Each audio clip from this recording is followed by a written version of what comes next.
ভারতীয় সব শ্রমিককে বরখাস্ত করে দেশে পাঠিয়ে দিচ্ছি।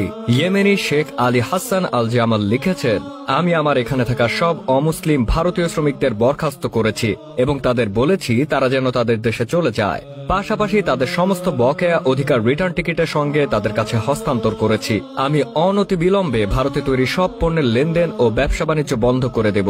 একদিনে কাজটি করা না গেলেও খুব দ্রুত এই কাজ করা হবে, কারণ আমার জন্য আমার নবীজি খুবই গুরুত্বপূর্ণ একজন ব্যক্তি। তিনি আমার কাছে আমার নিজের জীবনের চেয়েও বেশি প্রিয়। মুহাম্মদ নামটি আমার সবচেয়ে দুর্বল আবেগ। আমার বিশ্বাস ও ভালোবাসা কেবলমাত্র আমার নবীর প্রতি।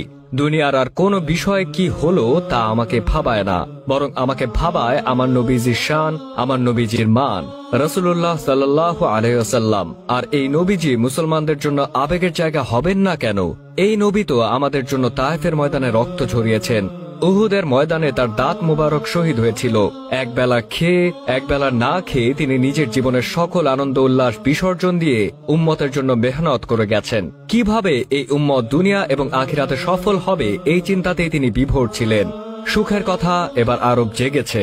গতকাল প্রথমে কুয়েত, তারপর কাতার তাদের দেশে নিযুক্ত ভারতীয় রাষ্ট্রদূতকে তলব করে এবং অফিসিয়ালি রাষ্ট্রীয় প্রতিবাদী স্মারকলিপি তুলে দেয়। বার্তা সংস্থা এএফপির প্রতিবেদন অনুযায়ী কুয়েতের আল আউটিয়া কো অপারেটিভ সোসাইটির স্টোরে ভারতীয় চা এবং অন্যান্য পণ্য ট্রেতে জমা করে রাখা হয়েছে।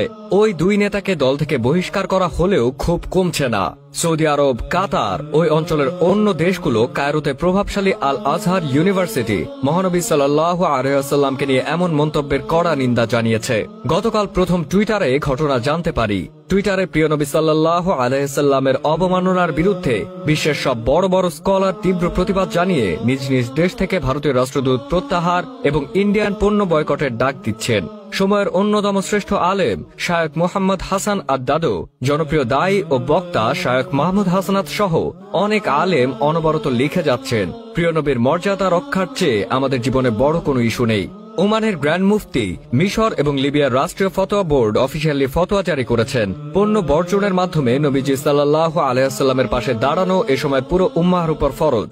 হারমাইন শরীফাইনের প্রধান শায়খ ডক্টর আব্দুর রহমান সুদাইস কঠোর ভাষায় এর তীব্র নিন্দা জানিয়েছেন।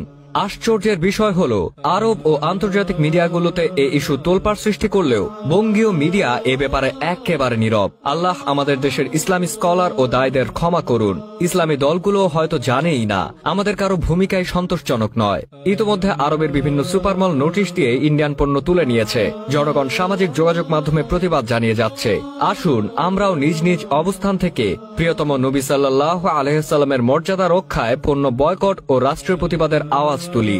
এই ইস্যুতে কোনো অজুহাত গ্রহণযোগ্য নয়। কিভাবে আমরা কিয়ামতের দিবসে তার সামনে দাঁড়াবো যদি আজ না দাঁড়াতে পারি তার ইজ্জত রক্ষায়?